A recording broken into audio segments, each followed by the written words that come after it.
Selamat datang di channel Trading for Better Life.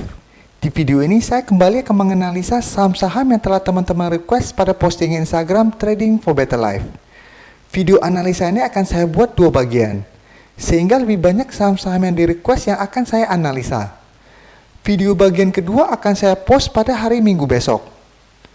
Terima kasih atas like dan komentar yang telah diberikan. Semoga analisa yang telah dibuat ini bisa bermanfaat dan membantu teman-teman dalam mengambil keputusan. Untuk teman-teman yang mau merequest saham itu dianalisa, bisa like dan komentar pada postingan Instagram Trading for Better Life yang dipost setiap hari Selasa dan Jumat. Silakan baca syarat dan ketentuan yang berlaku agar komentar yang teman-teman berikan masuk dalam pertimbangan untuk dianalisa. Dan bagi teman-teman yang belum subscribe channel ini, silakan tekan tombol subscribe dan nyalakan loncengnya agar tidak ketinggalan informasi dan analisa saham yang bisa membantu teman-teman mendapatkan profit yang konsisten di bursa saham. Support terus channel ini dengan cara like dan share video ini agar channel ini makin berkembang dan bisa membantu lebih banyak orang. Saham pertama akan saya analisa hari ini adalah saham Breeze. Saham Breeze pada perdagangan hari Kamis kemarin ditutup turun 1% lebih ke harga 540. Bisa kita lihat di grafik, secara tren saat ini saham Breeze memang masih bergerak sangat uptrend dan telah berada di atas garis EMA 50 dan 150. Tapi 2 hari terakhir ini Breeze mulai turun setelah kenaikan tinggi 22% pada tanggal 28 kemarin. Sebenarnya penurunan 2 hari ini masih wajar karena sudah naik sangat tinggi. Untuk garis MACD bisa kita lihat saat ini masih bergerak sideways. Sekarang kita akan coba lihat dulu apa yang dilakukan bandar dan asing pada penurunan hari Kamis kemarin. Dari data broker summary bisa kita lihat bandar tidak terlihat melakukan akumulasi maupun distribusi. Dan terlihat jelas bandar hanya memindah-mindahkan barang karena 8 broker paling atas merupakan broker yang sama. YP dengan YP, CC dengan CC dan seterusnya. Dan terlihat volume buy dan sell hampir mirip. Jadi hanya terlihat lempar-lempar barang supaya kelihatan volume lumayan tinggi. Dari data pergerakan asing bisa kita lihat dalam 1 minggu terakhir ini asing sudah mulai keluar dari saham Breeze. Dari data yang kita dapat melihat Breeze masih berpeluang untuk turun kembali menuju support di harga 500.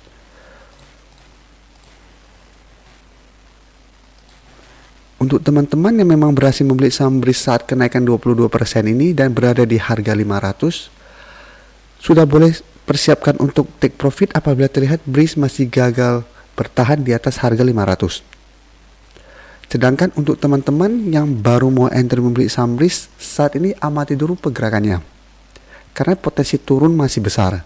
Teman-teman bisa tunggu di harga 500, apabila rebound teman-teman bisa entry. Dan apabila support ini terlewati, teman-teman bisa tunggu di support berikutnya di harga 450 atau di sekitar harga 400. Karena di sini masih ada gap up yang terbentuk pada awal Juli kemarin. Jadi masih ada potensi Breeze untuk tetap turun menutupi gap up yang terjadi.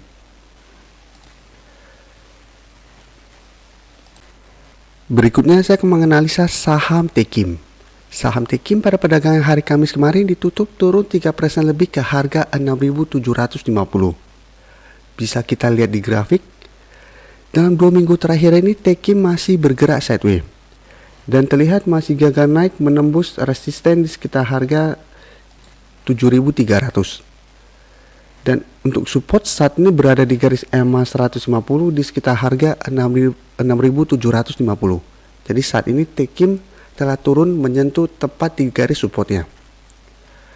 Tekim pada awal Juli memang bergerak sangat uptrend. Setelah berhasil break dari resisten EMA 50 langsung naik tinggi, berhasil break langsung ke garis EMA 150. Tapi setelah mendekati resisten berikutnya harga 7.300, Tekim mulai bergerak sideways dan saat ini mulai berkurang kekuatannya untuk bergerak naik. Garis MACD juga bisa kita lihat setelah sebelumnya bergerak naik, saat ini telah berpotongan dan mengarah ke bawah. Sekarang kita akan coba lihat dulu apa yang dilakukan bandar dan asing pada penurunan 3% ini. Dari data broker summary bisa kita lihat bandar mulai melakukan distribusi dengan jumlah lumayan besar pada penurunan 3% ini. Dan dari data pergerakan asing juga terlihat asing sudah mulai melakukan distribusi dalam jumlah besar. Jadi dari data yang kita dapat, Tekim lebih berpeluang untuk melanjutkan penurunan minggu depan. Jadi untuk teman-teman yang sudah berhasil membeli saham Tekim di bawah garis EMA 150, sudah boleh mempertimbangkan untuk take profit apabila minggu depan Tekim gagal bertahan di atas daerah support ini. Jadi apabila minggu depan Tekim gagal bertahan di atas support di EMA 150 ini, maka Tekim akan turun menuju support berikutnya di sekitar garis EMA 50, di sekitar harga 5.000, di sekitar harga 6.000, sekaligus menutupin gap up yang sempat terbentuk pada awal Juli. Jadi apabila minggu depan Tekim gagal bertahan, maka Tekim akan turun menuju support di harga 6.000. Dan untuk teman-teman yang ingin membeli saham Tekim, sebaiknya tunggu di harga 6.000 atau lihat apabila Tekim berhasil rebound dari garis EMA 150, teman-teman bisa entry, tetapi sebaiknya take profit apabila terlihat masih gagal naik menembus resisten harga 7.300. Dan tetap paling amannya adalah tunggu kembali di garis sekitar EMA 50 di sekitar harga 6.000 baru teman-teman entry. Selanjutnya saya akan menganalisa saham ERA. Saham ERA pada perdagangan hari Kamis kemarin ditutup naik 1% lebih ke harga 1.470. Bisa kita lihat di grafik, secara tren saat ini ERA juga masih bergerak uptrend. Dan dalam 2 minggu terakhir ini telah berhasil break dari resisten kuatnya di EMA 150. Dan setelah berhasil break dari garis EMA 150 ini, jika kita lihat, ERA sempat turun kembali setelah menyentuh harga 1.550. Jadi saat ini resisten terdekat berada di harga 1.550. Setelah gagal break, jika kita lihat ERA mulai turun dan sempat mendekati garis EMA 150 di sekitar harga 1.400. Ya, 2 hari terakhir ini walaupun masih melanjutkan kenaikan, tapi sempat turun mendekati support ini. Dan garis MACD bisa kita lihat saat ini juga masih bergerak sideways. Sekarang kita akan coba lihat dulu apa yang dilakukan bandar dan asing pada kenaikan 1% ini. Dari data broker summary bisa kita lihat bandar juga tidak terlihat melakukan akumulasi maupun distribusi pada kenaikan 1% ini. Sedangkan dari data pergerakan asing jika kita lihat asing masih terus melakukan distribusi pada saham ERA. Dari data yang kita dapat ini saya lihat dalam 1 minggu ke depan ERA masih akan bergerak sideways.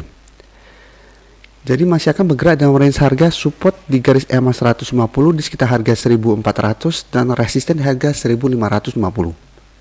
Dan untuk teman-teman yang ingin membeli saham ERA, paling amannya adalah tunggu di sekitar garis EMA 150. Karena masih ada peluang ERA untuk turun mendekati atau menyentuh harga ini. Sedangkan untuk teman-teman yang sudah berhasil membeli saham ERA, selama masih bertahan di atas garis EMA 150 ini masih belum perlu melakukan take profit maupun cut loss. Karena masih ada peluang untuk melanjutkan kenaikan. Saham terakhir akan saya analisa hari ini adalah saham Demas. Saham Demas pada perdagangan hari Kamis kemarin ditutup turun hampir 6% ke harga 220. Bisa kita lihat di grafik, saham Demas dalam 1 bulan terakhir ini bergerak sangat uptrend. Yang sebelumnya masih berada dekat dengan daerah support di EMA 50, berhasil rebound dari garis EMA 50 langsung terus melanjutkan kenaikan dan break dari resisten kuat di EMA 150. Setelah itu terus melanjutkan kenaikan dan terlihat saat mendekati harga 240 masih gagal break dan mulai turun saat ini. Jadi resisten saat ini berada di harga 240. Dan untuk supportnya saat ini berada di garis EMA 150 di sekitar harga 204. Garis MACD bisa kita lihat saat ini juga mulai mengarah ke bawah. Jadi sebelumnya bergerak naik, saat ini mulai turun. Sekarang kita akan coba lihat dulu apa yang dilakukan bandar dan asing pada penurunan hampir 6% ini. Dari data broker summary jika kita lihat bandar tidak terlihat melakukan akumulasi maupun distribusi pada penurunan lumayan tinggi ini. Sedangkan dari data pergerakan asing terlihat 2 hari terakhir ini asing sudah mulai melakukan distribusi. Jadi yang sebelumnya terus melakukan akumulasi 2 hari ini asing sudah mulai melakukan take profit. Jadi dari data yang kita dapat sebenarnya saham Demas masih berpotensi untuk melanjutkan penurunan minggu depan. Jadi masih ada peluang untuk turun kembali menuju atau mendekati daerah support di EMA 150. Dan untuk teman-teman yang ingin menghold saham ini, selama masih bertahan di atas support di EMA 150, saham Demas masih bisa di hold karena masih ada peluang untuk rebound dari daerah support ini. Sedangkan untuk teman-teman yang baru mau entry, sama tetap paling amannya adalah tunggu di sekitar daerah support di EMA 150. Apabila Demas saat menyentuh atau mendekati daerah support ini terlihat rebound, teman-teman baru entry. Dan sudah boleh take profit apabila terlihat masih gagal break atau naik saat menyentuh atau mendekati harga 240 yang merupakan resisten saat ini. Terima kasih telah menonton video ini. Like dan share video ini bila bermanfaat bagi teman-teman, dan support channel ini dengan cara tekan tombol subscribe agar channel ini bisa makin berkembang dan bisa membantu lebih banyak orang lagi. Terima kasih.